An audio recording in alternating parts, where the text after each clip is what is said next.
Hi guys, welcome to the channel. In today's video, I'm going to show you how you can turn off Facebook account. So the first step you simply need to do is to open Facebook application and log in into your account.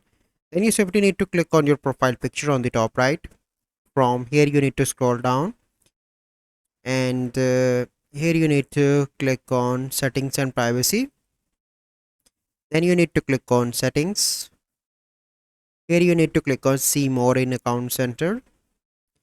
And here you need to click on personal details, and here you can see account ownership and control. Click on that and click on deactivation or deletion. So now you have to select your Facebook account, and here you can see two options: deactivate account and it is temporary, and if you want to delete your account permanently you simply need to select this option and click on continue.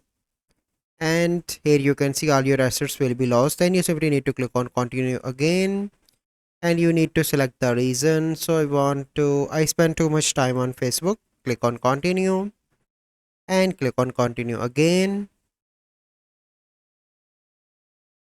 and scroll down, and here you can see the all details. You simply need to click on continue, and here you need to enter your password. Once you enter your password, the next page will pop up where you simply need to delete your account. So this is the process. I hope you find this video helpful. If you find this video helpful, must like this video, subscribe to our YouTube channel for future videos. We'll see you in the next video. Thank you. Have a good day.